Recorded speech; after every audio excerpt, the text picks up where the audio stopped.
Hello, hello, hello. Welcome to Normal Islands Live. And it's Friday. It's so exciting. We're at the weekend already. I'm, of course, Curtis Daly, and I'm so excited to be joined by Samuel K. Samuel, how are you? Curtis, my friend, how are you doing? I'm personally great. I'm really glad to be with you. Back again on Turn Left. It's been too long. It has been too long. Yeah, I know. And apologies on my behalf. Also, No, no, no. this mic holding thing, I know it's real hip. The audio sounds great. I'm loving this. Thank you, man. Thank you very much. I thought I would improve my game to come on your show because I know in the past that my audio hasn't been the best. I do apologize, but Typical left-wing audio, they call it, don't they? exactly. We've got a brilliant show for you guys tonight. 4 stories. And this is what we've got coming up tonight. Wes Streeting's bizarre attack on Zach Polansky. The 0.001% richest have more wealth than the bottom 50%. I mean, that's just an insane number. Ash Sarkar educates Newsnight panel, and David Lammy snubs Jeremy Corbyn on Palestine hunger strikes. Now, you can help us grow by visiting turnleftmedia.co.uk/support to help fund our work, or by becoming a YouTube member. But on to our first story. Wes Streeting has engaged in a bizarre attack on Zach Polansky on Twitter, bringing up the hypno-boob story again. Now, what's strange about this attack is that it wasn't a direct response to Polansky, but a small Green Party Isle of Wight account. This is the interaction in which Wes Streeting is talking about striking doctors. Emergency legislation on prioritisation of UK-trained doctors, plus 4,000 extra speciality places, that's 1,000 immediately, and a cut in competition for training places from 4 to 1 to less than 2 to 1. Not at some point in the future for the current round. These are not grounds to strike. And the Isle of Wight Green Party account replied, "We trust real doctors, not spin doctors." I thought it was quite a good line, actually. Very witty from them. But Streeting couldn't help, and he had to come back, and he quote tweeted them saying this: "You're led by someone who thinks breast enlargement can be delivered with the power of his mind. Wind your necks in." I mean, that's such an odd response. I mean, firstly, it wasn't in reply to Zach. And secondly, nurses and doctors are not happy. And to respond in such a childish way, I think it's an insult to our health workers who are important to society. However, Zach Polansky clapped back and dealt with the final knockout blow. So he didn't say anything. What he did was share an infographic, and at the top of the infographic it says, "Who's got a piece of Wes Streeting?" And of course, you can see different numbers there of who's donated to Streeting. And not only that, but he completely ratioed Wes Streeting as well. But replying with all the donations Streeting received from those linked to private health. I mean, that is how you respond to a silly political attack. You come back aggressive, but you also use facts. The man simply loves taking money from private health companies. Streeting's donations averages nearly £10,000 a month.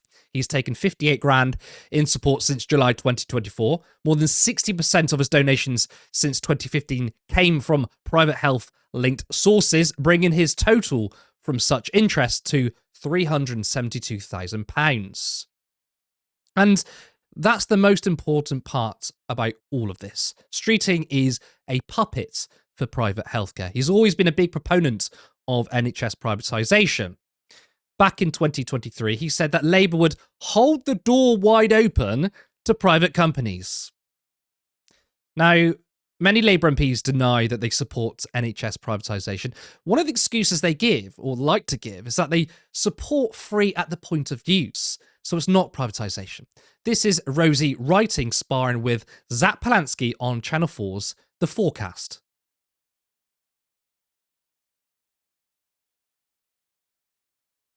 We've got video 1 here.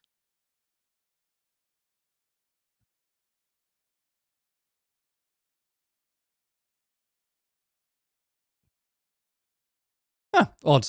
We had a video clip there. We'll try and get it up in a second. But basically, it was a podcast episode called The Forecast on Channel 4.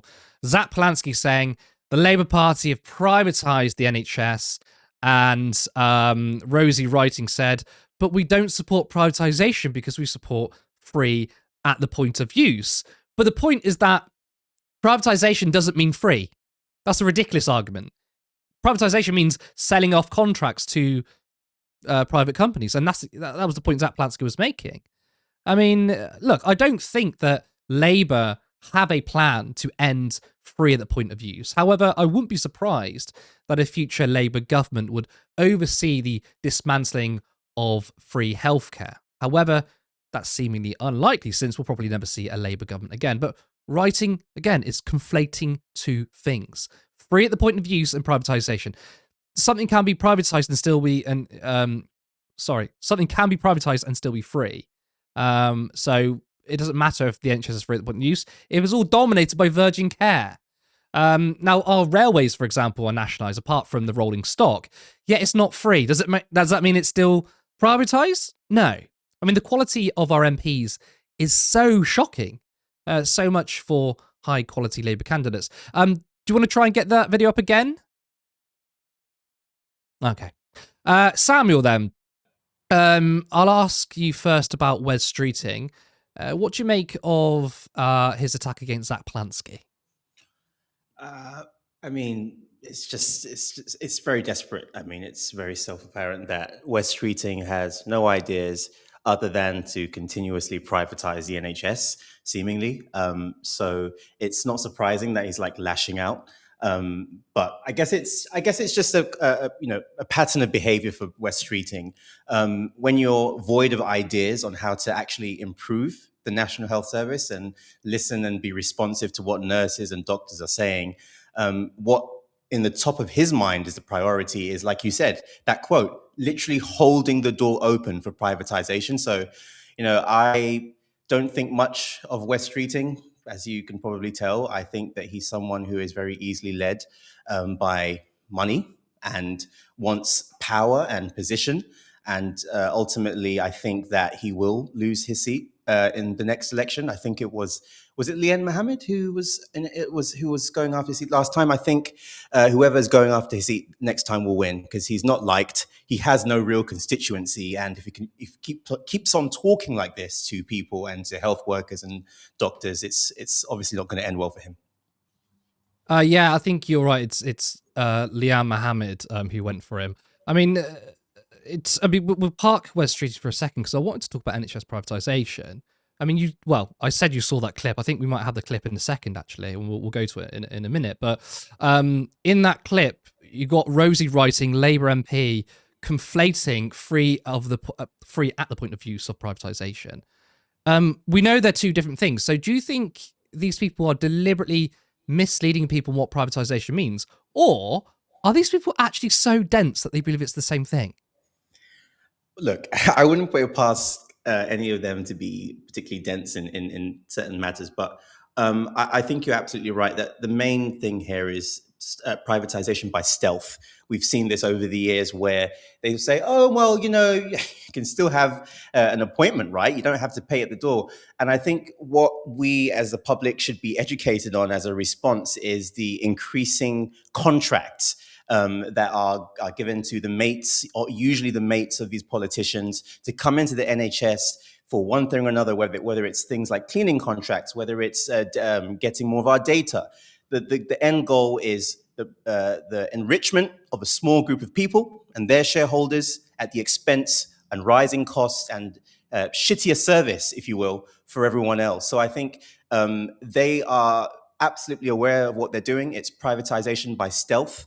It's not so in your face so as to make it less outrageous for people. But the end goal is the same, to make services shittier and actually the enrichment of only a small group of people. I think we actually have that video now. Let's see if we can get it up. I think we should be able to load it. During the general election, I had a debate with Wes Streeting, and I talked about that they have a plan to privatise it. He put his arm up at me and said, the left are bleating on again. But we've seen it over and over again. Not only are they accepting money from private healthcare, companies are looking at more and more ways of reducing the spending. So you genuinely believe that we want an NHS that's not free at the point of use? Yes, I do believe that. There is a party, Reform UK, that are waiting in the wings to come in, and they genuinely want to move our NHS to an insurance-based system. They want to privatise our NHS. It is a Labour government government that invented the NHS. It is They also say that they would have free healthcare at the point of delivery, don't they? I think they've gone back and forth. I think they've said one thing one day, one thing the other. I think it's uncertain what they would do to our NHS. I think our NHS is at risk at the hands of Nigel Farage.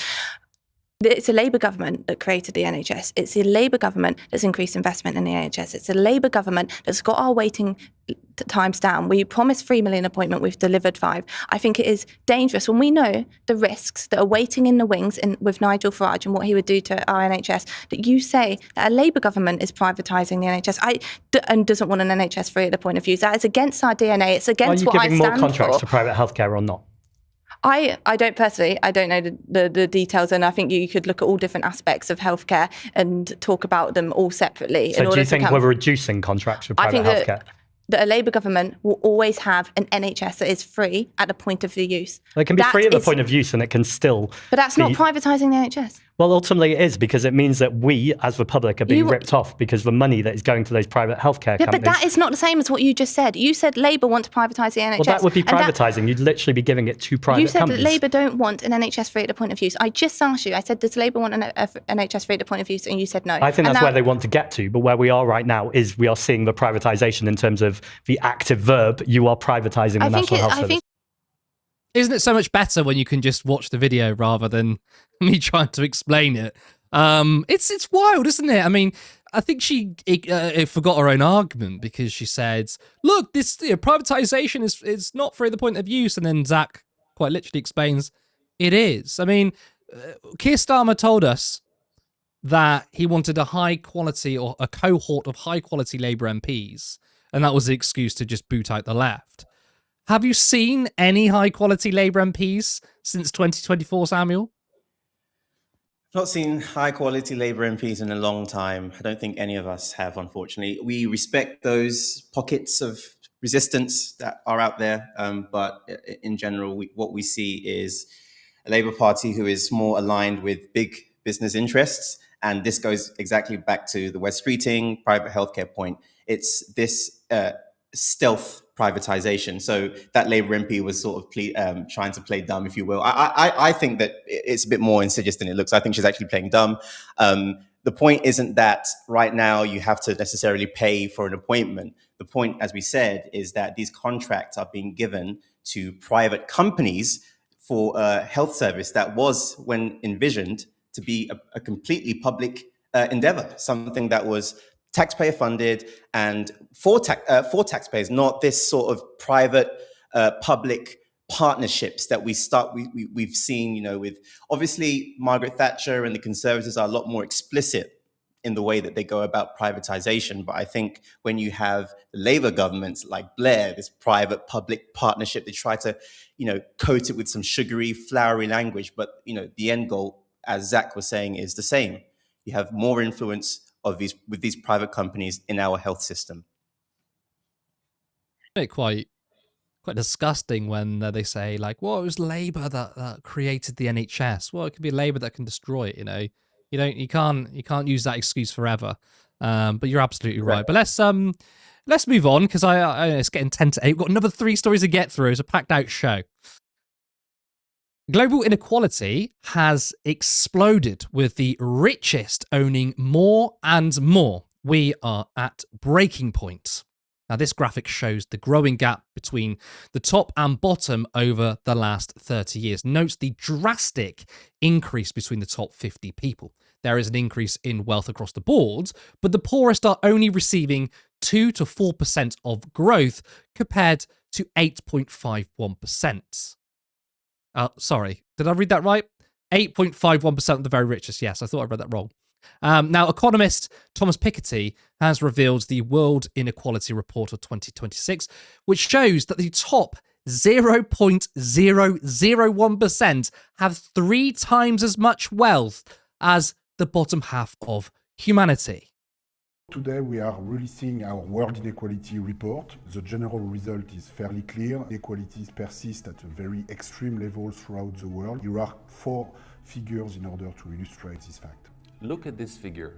The world's top 10% richest individuals own 3/4 of everything there is to own on planet Earth, while the bottom 50%, that is 4 billion individuals, own just 2% of the total. These wealth inequalities are also extreme within countries. Typically, the bottom 50% owns less than 5% of the total, even in a country like the United Kingdom, the United States, or Brazil. This represents the gap in public spending in education throughout the world. In sub-Saharan Africa, children on average have access to 200 euros of public spending per year, as opposed to 9,000 euros for children in the global north, 45 times more. This is the situation of extreme inequality that we have in the world today. Look at this figure. The richest 10% in this world account for 47% of global emissions associated with their consumption. And this share even increases to 77% if we look at their ownership of private capital, so the production processes they control. At the same time, for the global bottom 50%, so for the poorer 4 billion people in this world, this share is at only 3%. This shows how inseparable the climate crisis is from the concentration of wealth. This graph shows that for these 5 countries, the ultra-rich pay proportionally less than the rest of the population. This regressive pattern deprives society of a lot of resources that could be spent in education, health, and climate adaptation. I saw this, I think it was a tweet or it was a video, it was very good, and someone said, the world is like a resort for 500 people. And the rest of humanity are like the staff. I mean, that's such a good way of putting it. It's so true. Now, Gary Stevenson shared this and he gave his take. Why we need to tax the super rich more. Their wealth is growing much faster than everyone else's. And they're using it to outbid you for real resources, housing, assets, healthcare, education, and everything else of real value. I mean, he's right. We cannot sustain this level of inequality. Again, that figure, the top 0.001% are not just more wealthy than the bottom 50%, they have 3 times as much wealth. I remember when I first looked into how bad inequality was globally, and we're talking 10 years ago, and they said you could fit a coach full of people, I think, we're talking 30, 40 people. And they had, and the top percentile had as much wealth as the bottom 50%. So we're talking 20, 30 people having the same wealth as half of humanity. It's now 0.001%, and it's not as much as 50%. It's 3 times as much as the bottom of humanity. If there's anyone out there who doesn't think that's a problem, you're crazy. We cannot carry on like this. But of course, there have been those who argue against a wealth tax, usually not on its merits. Now, after Zach Polanski appeared on the Rest is Politics podcast, Rory Stewart not only attacked him, but also those who Zach found inspiration from. Who are your intellectual influences here? Brilliant people. So Grace Blakely, Richard Murphy, who's been doing a lot of work on this, Gary Stevenson, who I know you've had on recently, James Medway, lots of different economists, though. A lot of the time it's just reading the stuff that they're talking about. And I think there is a consensus that the neoliberal model has broken and it's not worked. Consensus where? From people like Gary Stevenson, or where's the consensus? Where's the academic consensus here? I think the academic consensus is among economists who aren't working for the government. I think they're all looking at government decisions. You see Gary Stevenson as a sort of pseudo-academic economist, or a... I don't think he's pseudo-academic. I think he's literally an economist. That's his job. I was horrified beyond belief on the economic stuff. It's not acceptable. Guy's got almost 20% of the vote in some of these polls, right? He could be part of a coalition government. I'll tell you what's not acceptable is being part of a government and a minister that instituted austerity. 330,000 people were killed, Rory. I mean, this is the thing. I mean, I've hated the last couple of years of, the Liberals where they engage in their revisionism. They're doing it with Theresa May, where it's like, oh, they're not that bad. Actually, Rory's all right. No, he's not. He's still a Conservative. He's still a Tory. And I mean, I don't know if you guys have watched the full podcast. I've seen a couple of clips. And Rory does this thing where he goes, I want you to give me numbers. Zach, tell me numbers. And to me, that's not a proper discussion. It's basically, how good's your memory? He's saying, how much of a percent do we spend on debt? Or what is the cost of servicing our debt every single year? And sure, you can cite numbers left, right, and centre. I mean, he praises Rachel Reeves is someone who can do that. Who cares? Because it doesn't go to the heart of the conversation, in which Zach was trying to say, look, let's not get boiled down into these very specific numbers, which is through the lens of mainstream economists and sort of orthodoxy economic thinking. I need to talk about broader ideas. But because Rory Stewart doesn't think that way, because at the end of the day, he's a conservative, he's a wealthy person, right? He sees things through the mainstream economic orthodoxy. So he expects you to answer the question, well, we're spending £100 billion a year just servicing the debt. When in actuality, economists, who sort of support modern monetary theory, for example, will say that doesn't matter. What matters is we have money to spend and we can print money or use quantitative easing, or we can actually print money directly. And it doesn't matter how much we spend because it's tied to inflation, resources, and yes, the value of the currency. So there is a bit of market play here going on.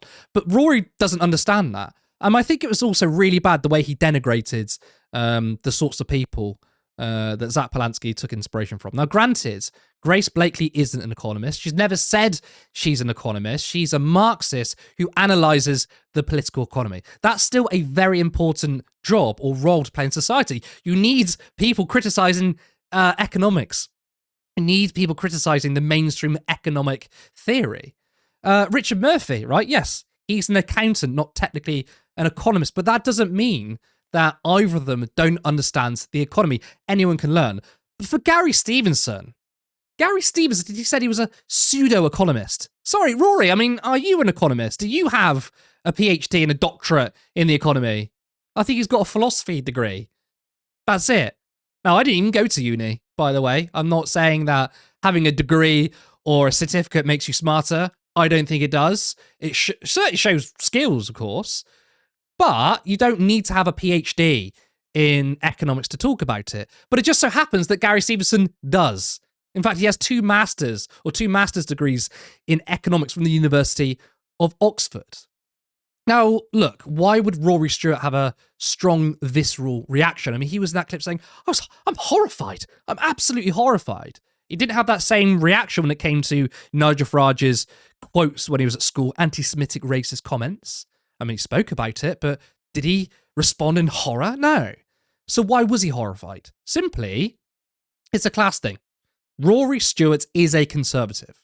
He doesn't understand that you can make radical public policy in favour of the working class. So no matter how much liberals revise him and say he's not that bad, or how he calls himself a centrist, how he'll go on a podcast and speak to different people and be open-minded, fundamentally, he is a conservative who sees life and society through the lens of the wealthiest in society. Once a conservatives, kind of always a conservative.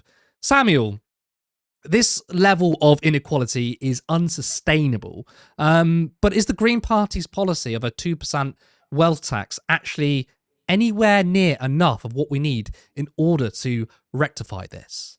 Well, I mean, those of you who know me, I am much more a radical in terms of what I believe can be done. I think many of us are. But I think it's a good starting point. I think the conversation has been so slanted to the right when it comes to economics, when it comes to thinking about the economy in general. So the idea and the principle of targeting the super rich and the idea of a progressive taxation system where, it feels kind of crazy to think that we have to say these things, but sure, the people with the biggest shoulders should, bear the biggest burden of the tax burden. And so often it's not the case. You have, I'm sure many of your audience will be aware of this like crazy statistic where it's like a secretary could be paying a higher effective tax rate than a billionaire.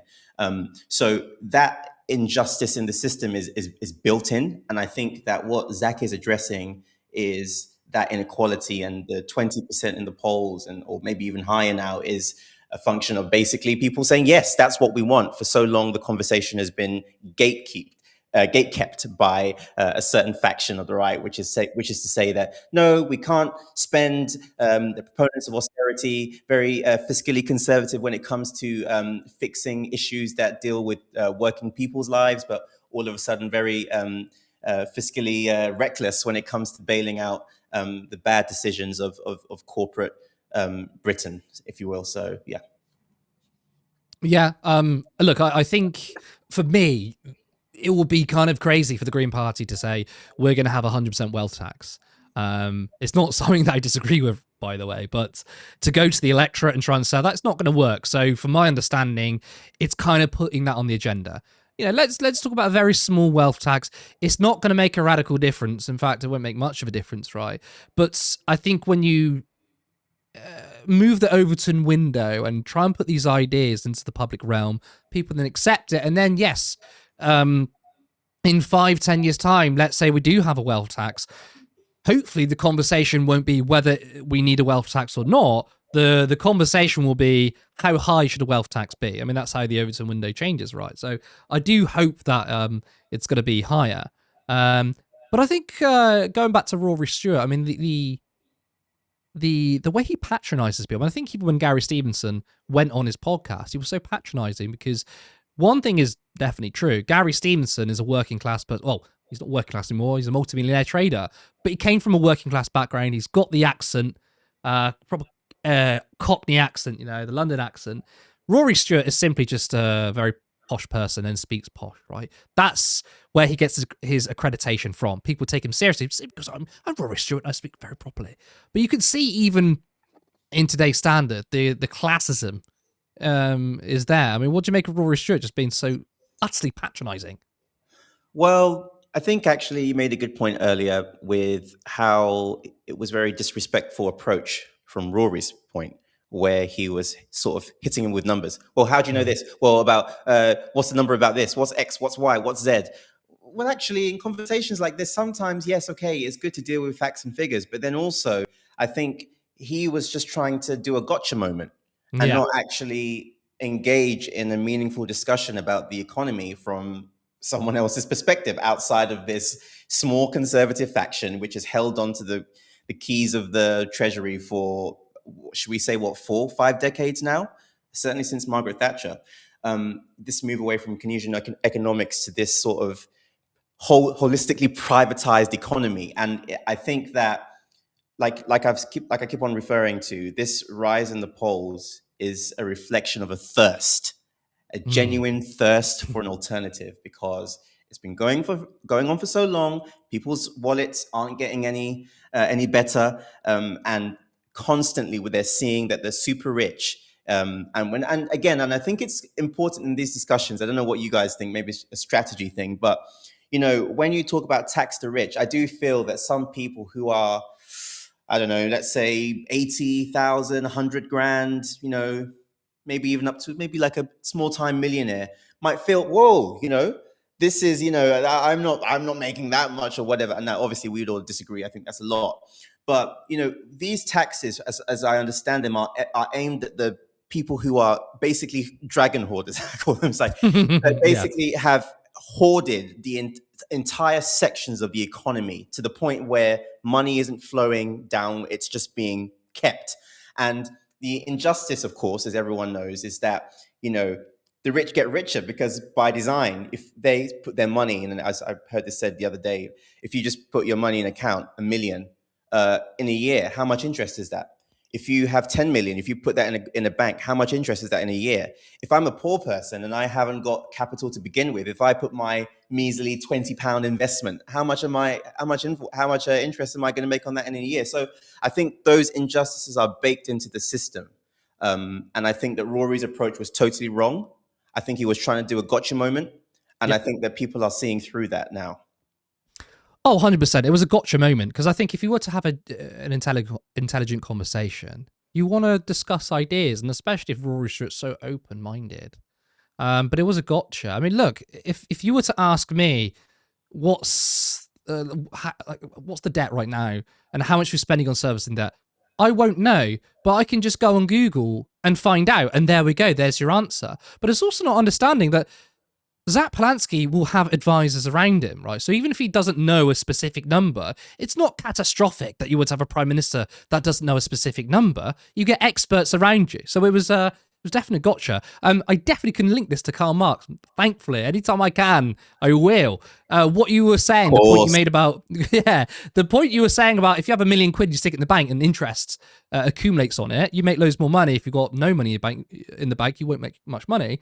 Karl Marx predicted this. Capital accumulates capital. The more money you have, the easier it is to make. And that is why we have an explosion of inequality, because we haven't had strong government intervention to stop it. We've decided to lean into the free market and decide to privatize our very important services, and that's how it's happened. I understand, though, that time is getting on, so we are going to have to move on. But before we continue, as you know what I'm going to say, we would like to remind our viewers that we are 5 volunteers keeping this ship going. We do this around our paid jobs. Our goal is to become full-time, meaning we can increase our content, be far more ambitious, and build a sustainable left-wing alternative. Your help has made so much of a difference already, from equipment to rallies, interviews. Your support really means everything. Now, we rely on small donations, so if you want to be part of a media organisation that seeks to destroy the oligarchs and the 0.001%ers of the world, then please head over to turnleftmedia.co.uk/support. There you can support us monthly on Patreon, or there is another link for a one-time contribution. You can also become a YouTube member for 99p. But let's move on to our next story. Ash Sarkar appeared on BBC Newsnight with Normal Finkelstein, where they discussed various different stories. But it was the topic of shoplifting in which Sarkar brought the panel back down to planet Earth. This is Finkelstein's answer to the rise of petty crime. I think over 10 years, we've allowed the policing of shoplifting to decline as a priority, partly because the amounts involved don't seem that large, and the police are overwhelmed, the prison system is overwhelmed, the court system is overwhelmed. That's under the Conservatives' watch, wasn't absolutely. It? And you know, I think I thought that was an increasingly untenable position over the and. You know, it's reached a peak now, but that isn't obviously the fault of the current government. It's the fault of the previous one as well. Just correction, I said Normal Finkelstein. I meant Daniel Lord Finkelstein, definitely not Norman Finkelstein. Certainly not. They're very, very far apart. Now, contrast that answer to what Ash Sarkar says. If you look at the most commonly stolen items from shops, number 1 is meat, then it's alcohol, then it's confectionery, and then it's baby formula. And that reflects several things, right? It reflects what's easy to steal, what you can easily conceal. The feeling that everything's knackered. I think it reflects the feeling that everything's knackered, but also if baby formula is becoming so prohibitively expensive that you'll happily buy stolen goods because it's cheaper, that tells you that there's something wrong. Baby formula, just to focus on that example, has gotten 25% more expensive on average over 2 years. And this is why it's so important having decent people on the left platform in the corporate media, because, you know, they just platform out of touch wealthy Tories, and they seem to think it's, you know, bad behaviour of us working class and poor scum, you know, and that's where crimes are happening. And Ash brings up the real issue, poverty.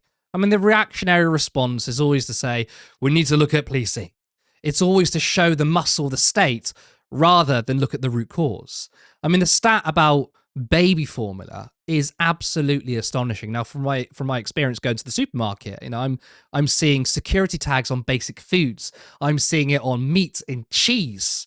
I'm sure you've had the same experience. This is not a sign of a healthy society. And given how the wealth gap between the rich and poor has exploded, it's all connected. Yet mainstream narratives really haven't changed over the decades. You know, it's through the lens of poorer people simply having less morality rather than engaging with, having less morality. That's why they engage with petty crime, not because it's out of necessity. Samuel, if you go to your local supermarket, is your experience the same? Food products now locked behind security tags? Oh, I think you got you on mute there, Samuel. Sorry about that. Yes, the experience is, and I think this is quite a universal experience. I know that there are people specifically boycotting places that do that now, in terms of people just thinking it's a wrong approach, and will specifically seek out other places that do not have such security-minded approach to locking things up. Yeah, I've always said that, look, we can't change society without changing our media. And I think it's good to see people like Ash Sarkar on the BBC, but we really need media that stands up for the working class of this country. I mean, you're also part of an independent media organization. I mean, how important is it that we can challenge the corporate media? Oh, this is very important. I think us in this space is realize that we're fighting against a massive machine. You say GB News, Curtis, you've been on that yourself, as you all know. Sometimes it does feel like you're up against a lot, but I think one of the advantages that we have in this space when it comes to challenging the mainstream medias and stuff is that we essentially have the truth, which sounds so very basic, but is also extremely radical in this age where you see so many people ready to lie for a check. I saw a post, it's very disgusting, and when I even think about it, but this post of Priti Patel standing there with Netanyahu and saying, this is our friend.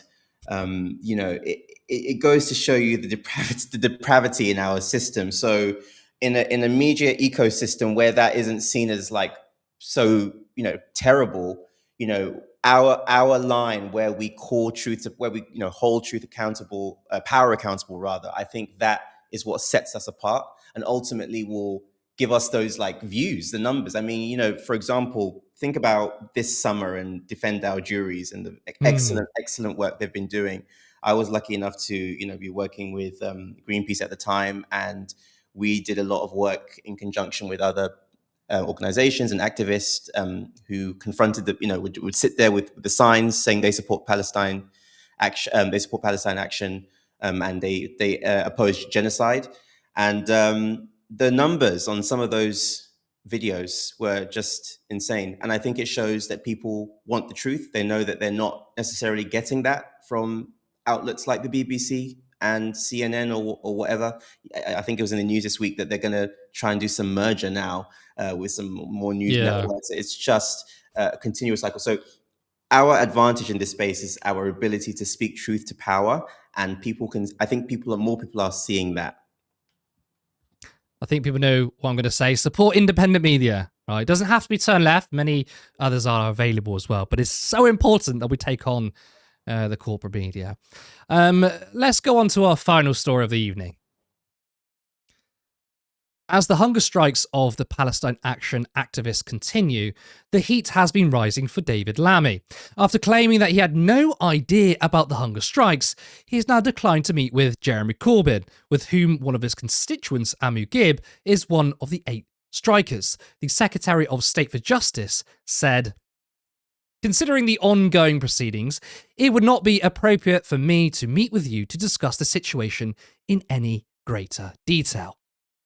Jeremy Corbyn has now responded with a statement.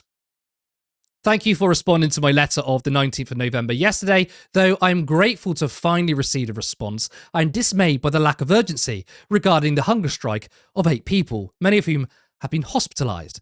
Given the extremely serious and time-sensitive nature of the situation, it is astonishing that you will not even meet with me to discuss the well-being of my constituent Amu, who has now started day 40 of their hunger strike. Contrary to your claims, please rest assured that I have both the authority of my constituent Amu and their parents, both of whom I've met in person. As you know, MPs operate on implied consent, but I'm also attaching a letter of authority from Amu dated the 28th of September. In your response, you wrote, I want to assure you that the safety of those who live and work in our prisons remain our paramount concern. On that same day, you received a letter by the legal representatives of my constituents and the other protesters, which makes clear that there is a real and increasingly likely potential their clients will die in prison as part of their protest. Both statements cannot be true. While I appreciate you took the time to summarise various policy frameworks in your letter, none of it addresses the various serious allegations of inconsistent and unequal medical treatment of prisoners. Since you will not have come to the House to make a comment, I'm reiterating my request for an urgent meeting with you.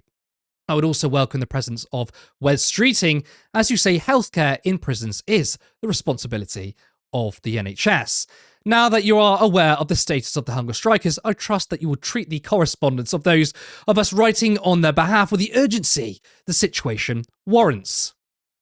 I mean, I think it's clear that David Lammy just isn't asked about these people. I mean, beforehand he said, I didn't know about it. And now he's ignoring MPs. It's shameful stuff. Now, earlier today, I spoke to Nida Jaffrey, friend of Amu Gib. Nida, can you tell me what are the demands of those engaged in the hunger strikes? The demands for those engaged in the hunger strike are to end censorship because all of our friends' communication are being censored, to for immediate bail because they are in prison without trial, and the max for that is 6 months, and like most of them have exceeded that and are like in prison for over a year. It's for like deprescription. And kind of dropping of terror charges and like the right to fair trial.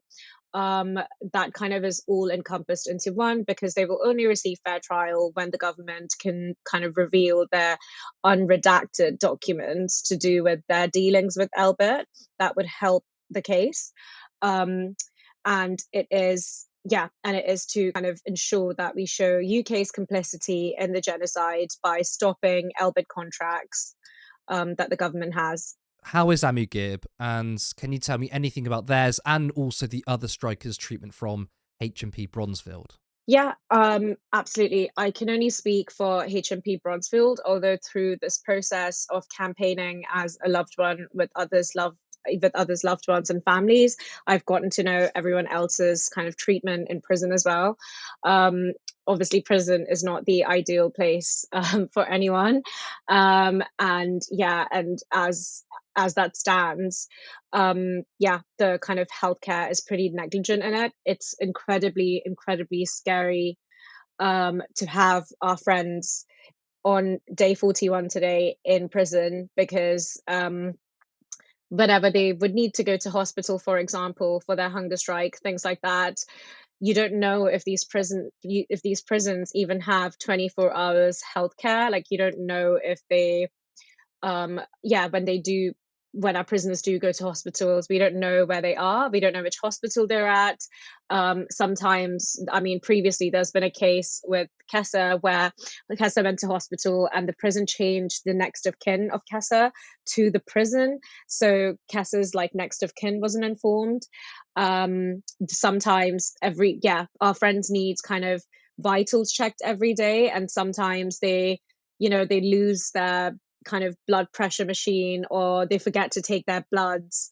And as you know, the kind of policy around hunger striking in prison and the maintenance of that requires them to have like vitals checking every day. So I think it's really difficult being a loved one, knowing the negligence that occurs in British prisons, especially HMP Bronzefield, by the way, which is a privatized prison. And knowing that they need so much healthcare, and knowing that that is negligent, and knowing you can't do anything about it. All you can do is get your friends to call these prisons and kind of like beg for them to send a nurse to the cell of your friend. And you don't even know if they are doing that. It's incredibly excruciating. And the representative MPs of each of the prisoner, of each of the hunger striker, apart from Jeremy Corbyn, none of them are involved. None of them are kind of helping.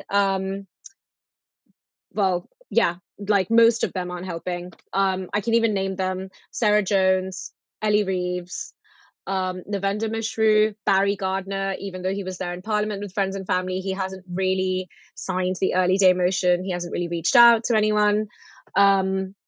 So yeah. There's been an update with Amu's situation. Can you speak about that? Yeah, absolutely. So Amu and John, Louis are related not to the Fulton trial, which is the Elbit Systems site in Bristol that was that had direct actions against it. Their case, they are alleged.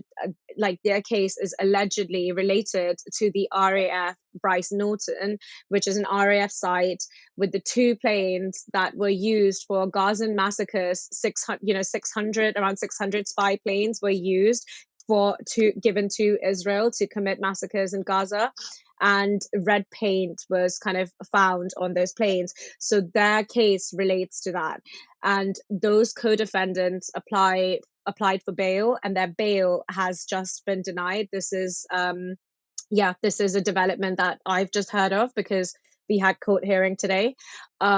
So I think this shows the magnitude of how much the government is willing to put on the line over the safety of like their own citizens, and the MPs over the safety of their own constituents, right? You would rather people die in prisons than give them bail because they are in prison without a fair trial, without any conviction. It's wrong, and they're not willing to give them bail. David Lammy initially said he had no idea about the strikes. Now he's rejected a meeting with Jeremy Corbyn, who initially wrote a letter to him in November. What are your thoughts on this, and do you have anything to say to David Lammy? Yeah, I mean, loads of concerned MPs have written to David Lammy at this point. Like, this isn't just Jeremy Corbyn, fighting for his constituent. Sarah Sultana has written to him. Jeremy Corbyn is fighting for this. The Green Party, all of the Green Party MPs have now written to him. John McDonnell, Apsana Begum, a lot of MPs are literally chasing him in Parliament to get a meeting with him, because those are MPs with hearts, and they are concerned about the hunger strikers. They are actually concerned about them, and they'd like this to be discussed in Parliament. And so for us to find him at this Christmas market and intercept him, and him saying he had no idea, was incredibly cruel and really horrifying to see as a loved one. And then on top of that, not reply to the correspondence that was sent to him days ago, and even from us, passing the 30-day mandated response from him, not responding to our lawyers. Finally, Lindsay Hoyle in the Parliament calls it unacceptable. He then replies to Jeremy with a bunch of prison law, fluff, and rejects the meeting I think that David Lammy needs to meet with us urgently.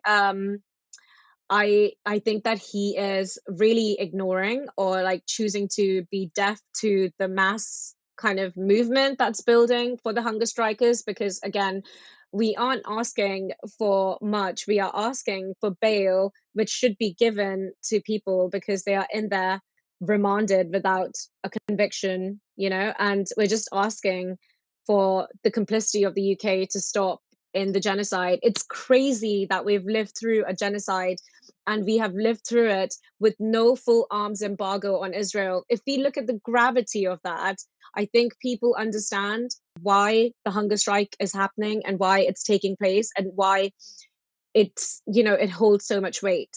So for those that are watching, do you have any recommendations on what people can do in terms of support? Is there any sort of social media accounts they should follow? What would you say to people watching? Yeah, thank you so much for that question. And thank you for giving us the platform to speak. Yes, follow Prisoners for Palestine on Instagram. We also have a website with all the information and the resources there. What you can do is you can sign the letter that we've got going to Lammy. We also encourage everyone to stop business as usual until Lammy does something about the hunger strikers. Come to the demo out on Thursday outside Downing Street, and really just share the content, write to your MPs. We've got an early day motion. We've got 43 MPs now signed to that early day motion, supporting this be spoken in Parliament. I'm so scared as a loved one that Parliament is going into Christmas soon, and this will stop kind of the politics around this, and it will stop them looking at the hunger strikers. Thank you so much for sharing your time with me on such an important issue. I really appreciate that you've given me your time today.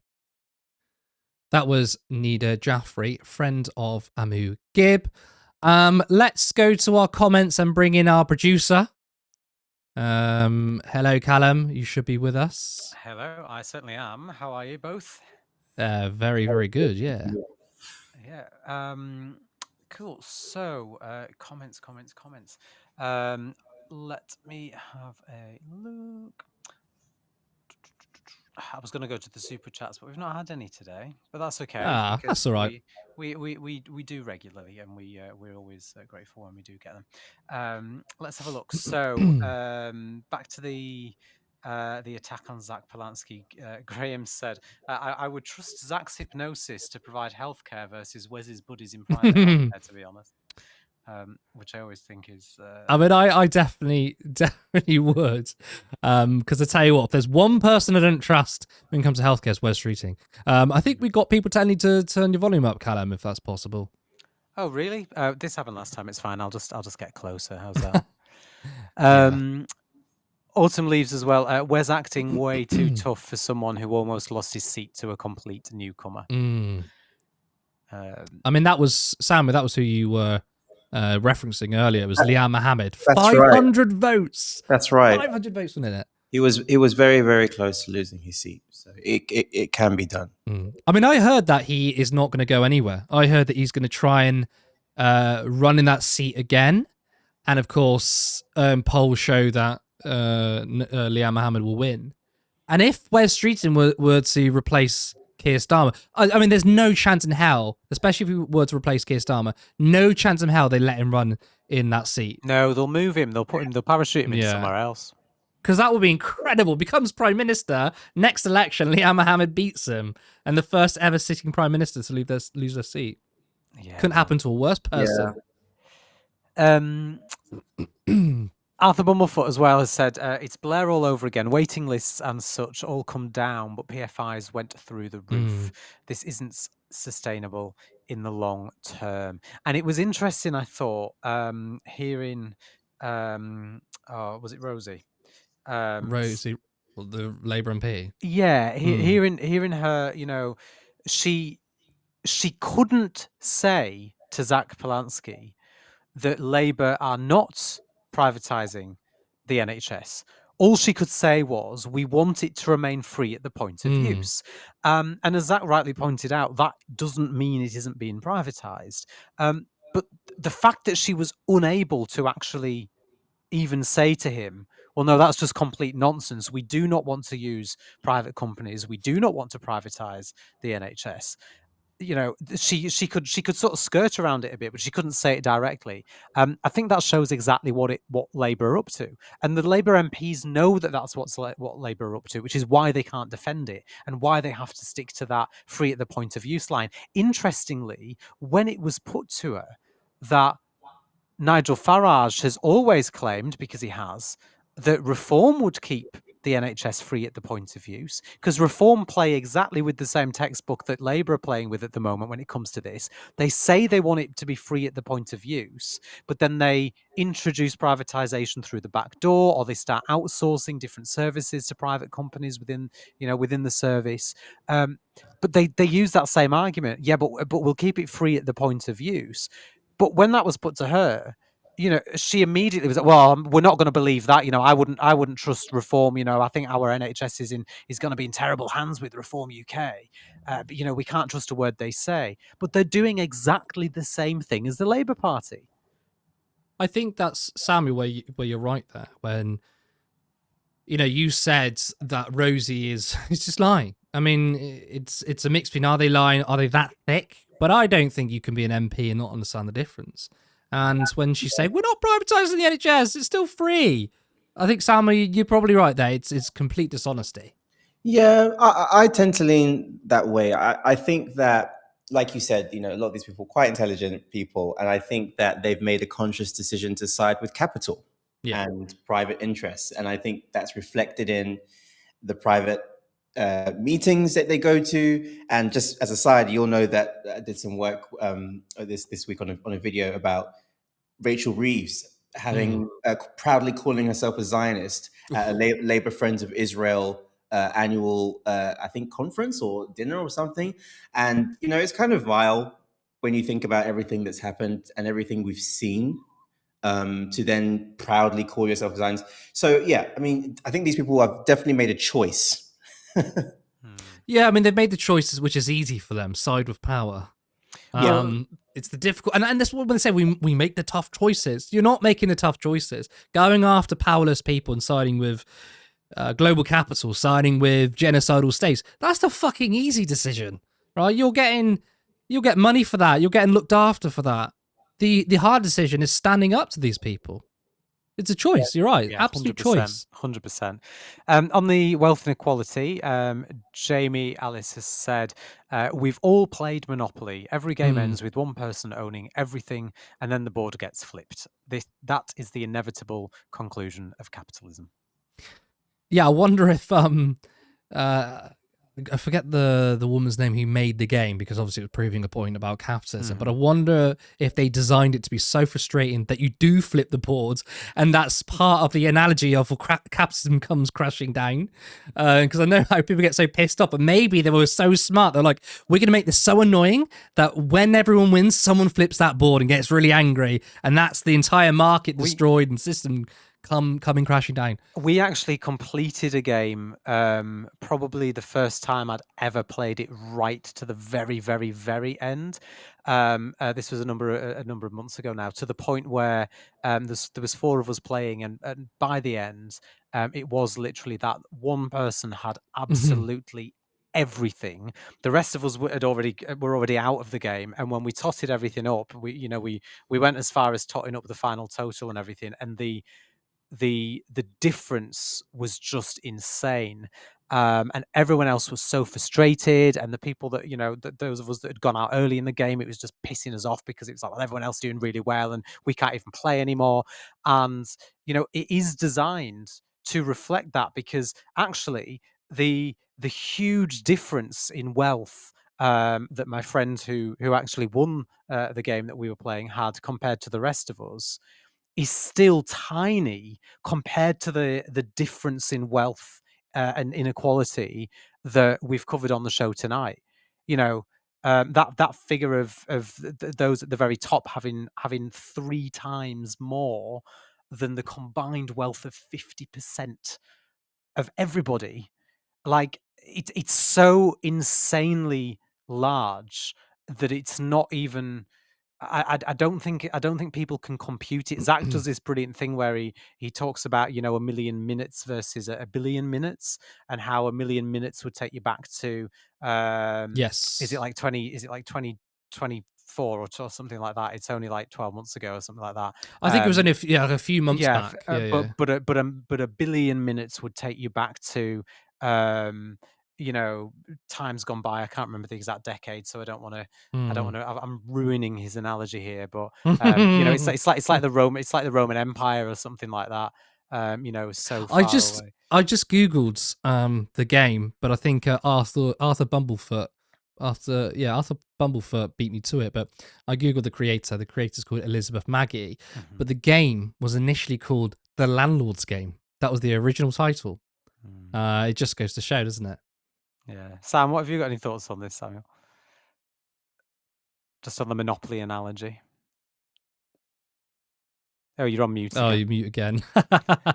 Hey, it's not Zoom, not 2020, man. I think Zach's analogies of the minutes versus billions versus millions, I think is very apt. And I think that even when you're just talking about how like people don't recognize it, I think even me, I think myself, like I talk about wealth inequality. Those who know me know I talk about wealth inequality. That's my like thing.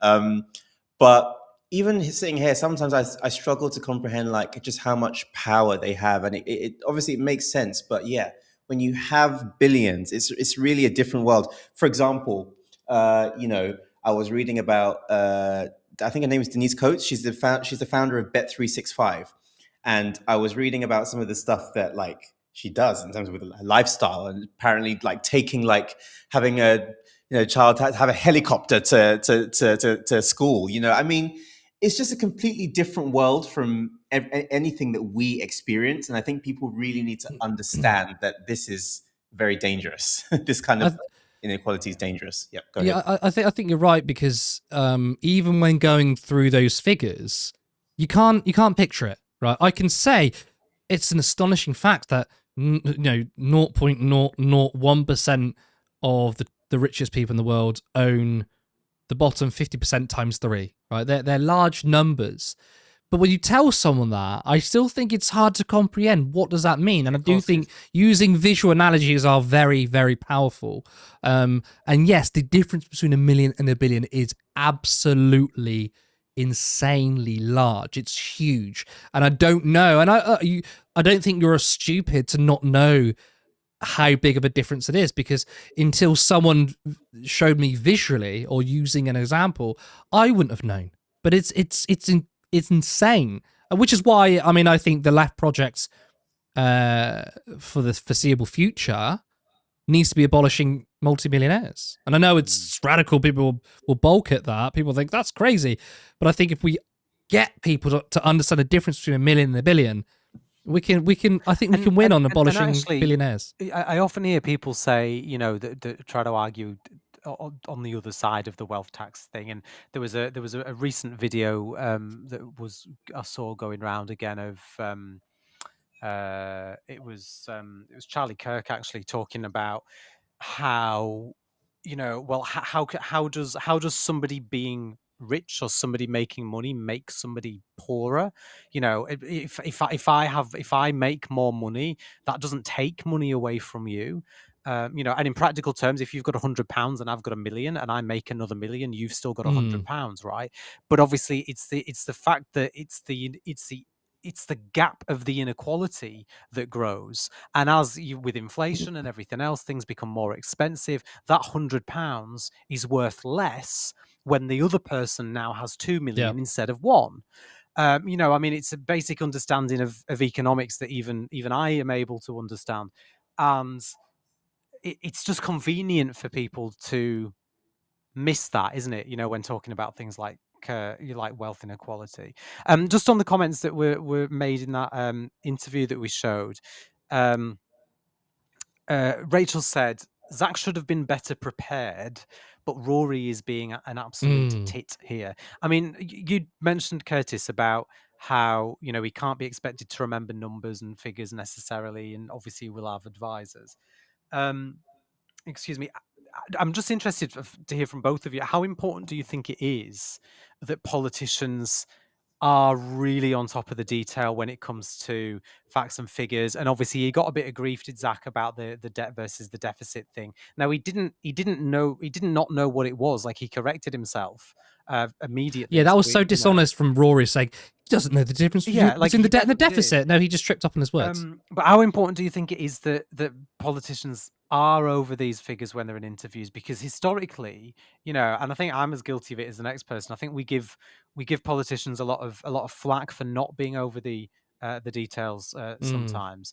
But at the same time, like you say, not being able to pluck a figure out of thin air in an interview doesn't mean you don't know what you're talking about. It just means you've not remembered the exact specific number. Yeah, I think that it matters as well, like what we're talking about, because Rory's criticism is tantamount to, like Curtis said, a word slip up.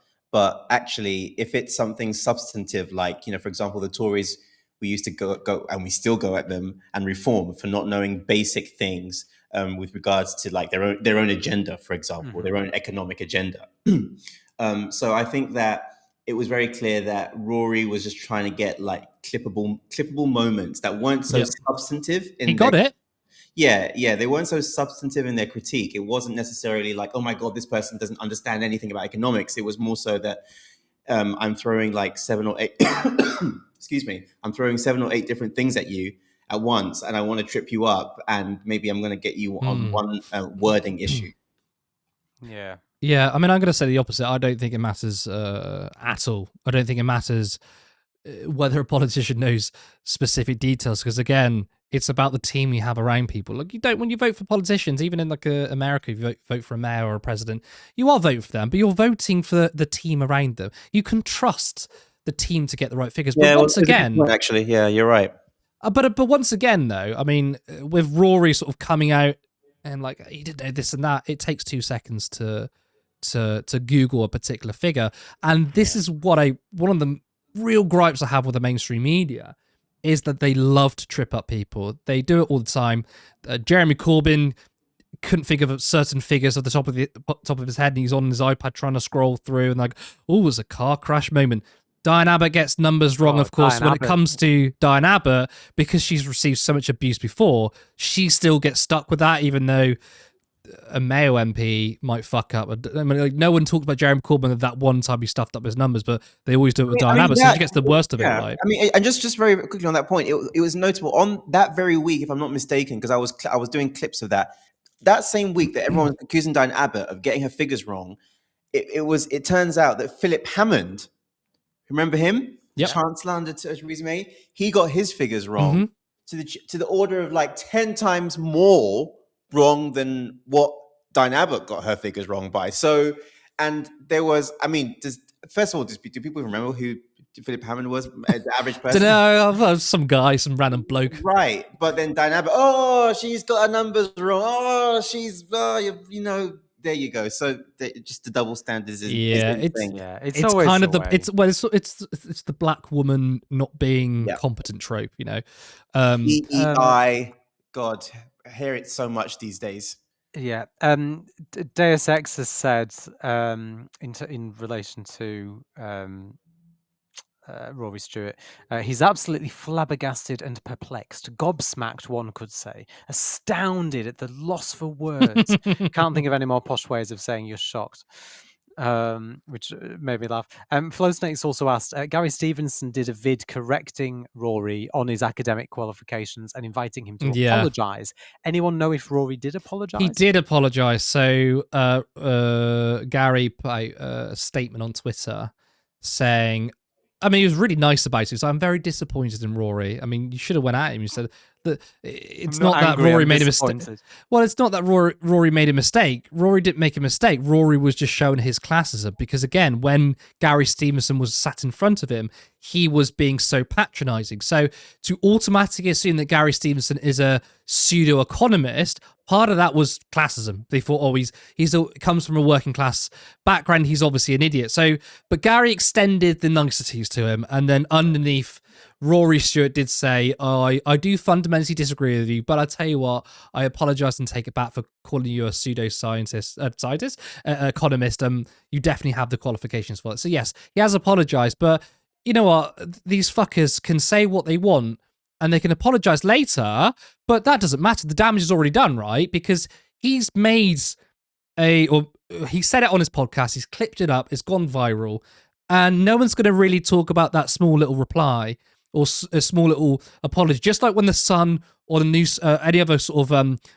newspaper makes a lie on the front page, it gets corrected, and the correction is on like page 32 in a small little paragraph. It doesn't matter that you apologise. I mean, the damage is already done. Yeah, it's always the way. Just moving on to one of the other stories, on to shoplifting. Firstly, Natalie's comment. Natalie says, "I only steal souls," which made me chuckle. Very good. Jamie Ellis has said, you can't steal food for the same reason you can't steal air, which I thought was very wise. I mean, thoughts on this? You know, there's lots to talk. I mean, we've talked a lot about Zach Polanski this evening. Obviously, Zach got into a bit of bother. Well, he didn't actually. That's bollocks. He didn't. It was he didn't get into any bother. Actually, it was just that the media took what he'd said and put it out of context and published it everywhere. Not that long ago, when he basically talked about you know, shoplifting, and the fact that he said he could understand why some people would shoplift, and that if he was in some of the situations that people that often do shoplift are in, he would do the same thing. And obviously, you know, the media gave him a bit of grief for that, but Jamie's right. Yeah, you know, you can't steal food for the same reason that you can't steal air. It's an absolute basic. Well, I mean, to give a fundamental building block of life, right?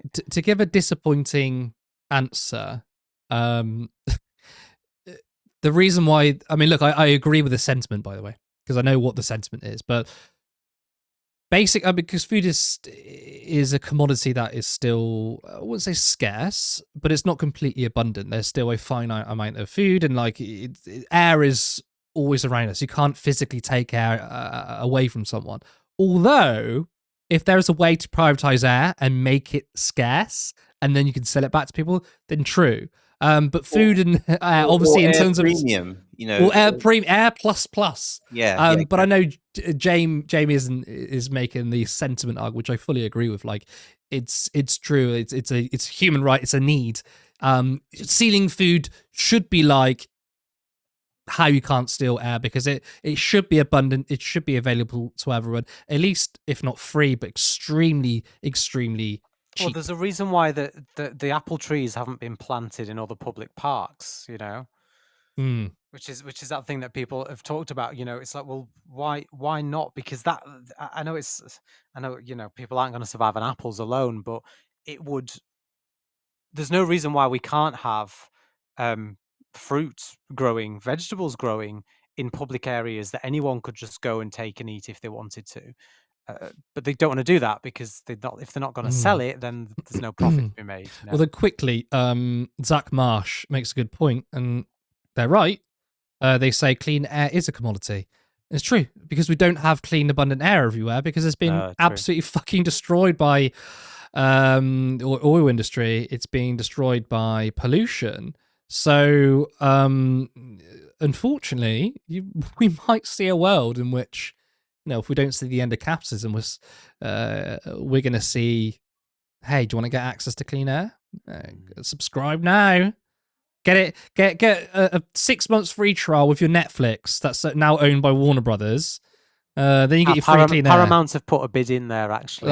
Yeah, they have put a bid in, which, to be fair, they'll probably get it because the owner's son is like friends with Trump or something like that. Oh, is it? We'll see what happens with that. Autumn said on the same topic, I've never seen a shoplifter in my life.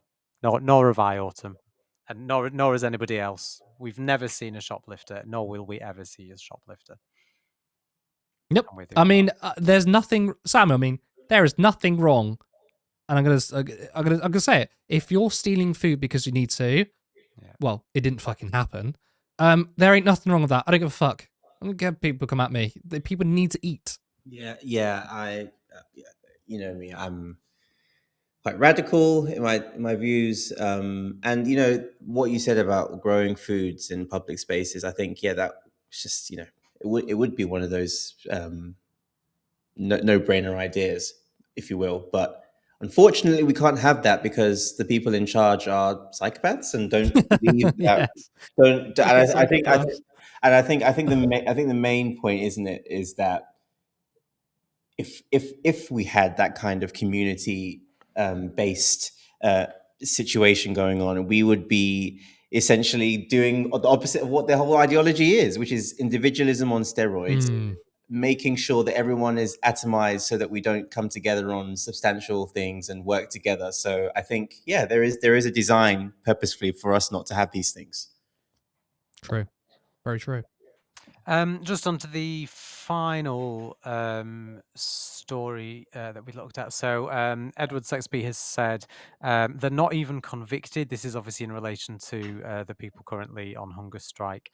They're not even convicted. This is pure authoritarianism, as bad as the policy from the colonial occupation of the north of Ireland in the 70s and 80s. Thoughts on that? Yes, I think it's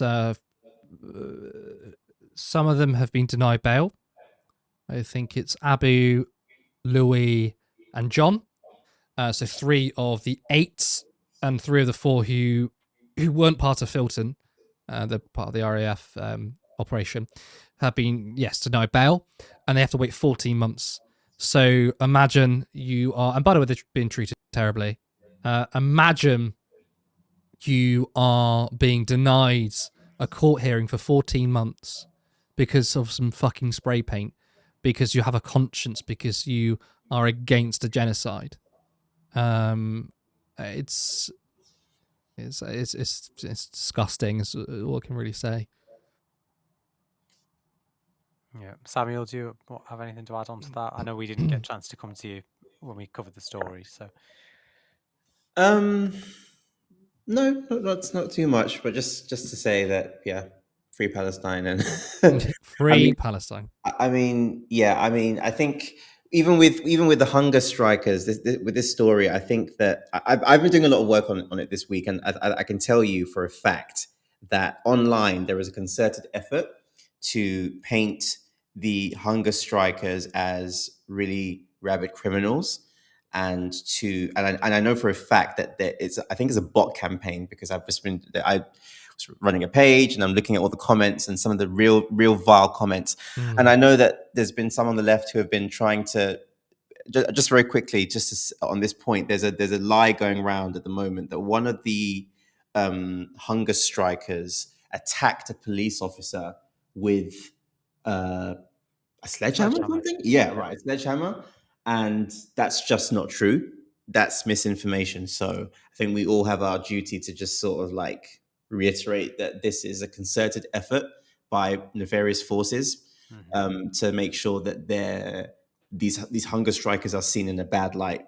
So yes. Yeah. So yeah, just be aware of what, I mean, we don't need to tell our audience this, but just be aware of what you read online, and you know, look into it, because obviously we were talking about this earlier off the air. The fact, you know, this video came out, the police cam footage of you know, some Palestine Action activists, and there is a huge effort to try and paint the people that are hunger striking as being those people, and they're not. This isn't the same. It's not the same people. It's not the individuals that have been accused of violent assaults on police officers. It's not those individuals who are striking, and those individuals also, you know, still need to face trial and go through the legal system to make a decision as to whether they're actually guilty or not. Yeah. But it's not even them. But even if it was them, what horrifies me in this story is the fact that that the Justice Secretary and Deputy Prime Minister is so quick to claim that he knows nothing about it. Like so how can you not, like, he's either lying out of his arse, which he clearly is, or worse. And actually, I think we should believe David Lammy. I do. I think when David Lammy says he didn't know, I think we should believe him, because that in and of itself highlights a huge problem at the heart of government. If the Justice Secretary and the Deputy Prime Minister, who happen to be the same person, is not aware of hunger strikes of this magnitude going on in British prisons, what the fuck is wrong with our government? Like, they should be across that brief. He knows. I mean, I know for a fact, because I edited a video this week. We had some great reporting at one of the outside David Lammy's surgery. There were some activists who were calling him out about his lying, and obviously he wasn't there. But part of you know, we spoke to a variety of people. One of the people was I think their name is Amu Gib, who is one of the hunger strikers.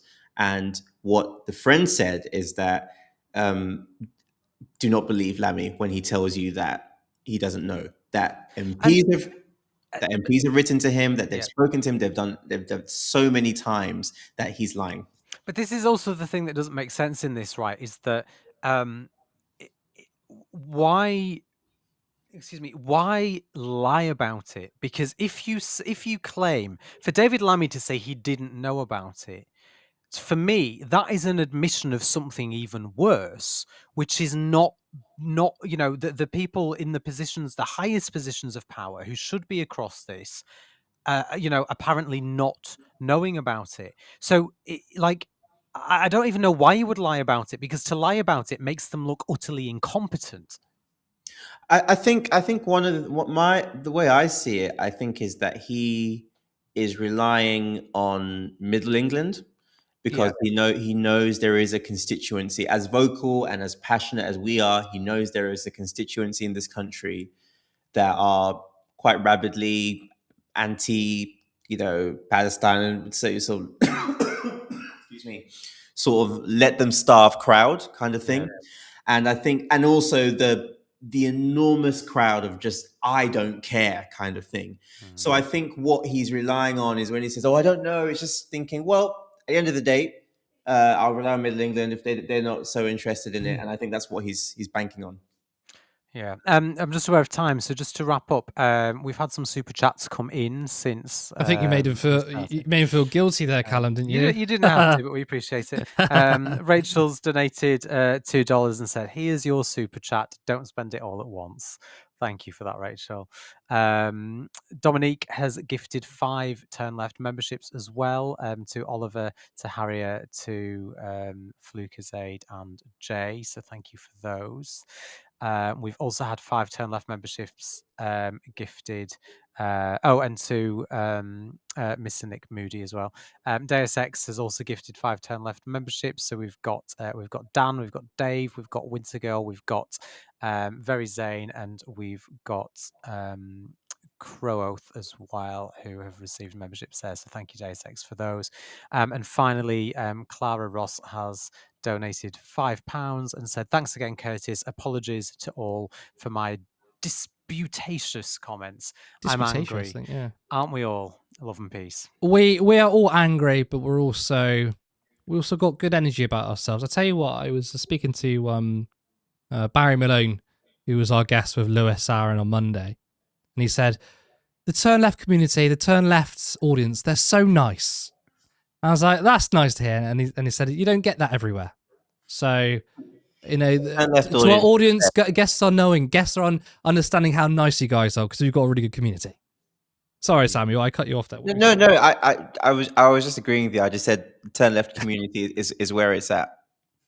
It's where it's at. It is, and we're grateful for all of you. But on that note, I'm going to pop down. But thank you again for all of your comments, and keep them coming. Obviously, when the replay goes up, you know, if you've missed anything, you can obviously go back and you can watch again. But please feel free to comment on the stream when it's uploaded as well. It all helps with the algorithm and helps push the content out to other people as well. Obviously, Curtis will probably do a spiel in a moment before we go about donating. But any help that you can give us, even just interacting, liking the stream, you know, subscribing, and obviously commenting on the videos helps massively as well. So if you can't spare $2 like Rachel can for a super chat, don't worry. All of your support is always welcome. So thank you. Thank you for that, Callum. But of course, that is all we have time for. I want to thank all of our viewers who, of course, tuned in. Of course, Samuel, thank you again for joining me tonight. It's been too long since last time. We'll sort it out for the new year. But thank you for joining me. It's a pleasure, as always. Thank you for having me on. Appreciate that. And remember to please like the stream. And if you're not a subscriber, hit that button, hit the notification bell so you know when we're going live or if there's a new upload. Now, of course, if you want us to grow, then you can head over to turnleftmedia.co.uk/support. There is a link to our Patreon where you can support us monthly or follow the other link to give us a one-time contribution. Alternatively, you could become a YouTube member for just 99p. Thank you so much. Have a fantastic weekend, and we'll see you on Monday.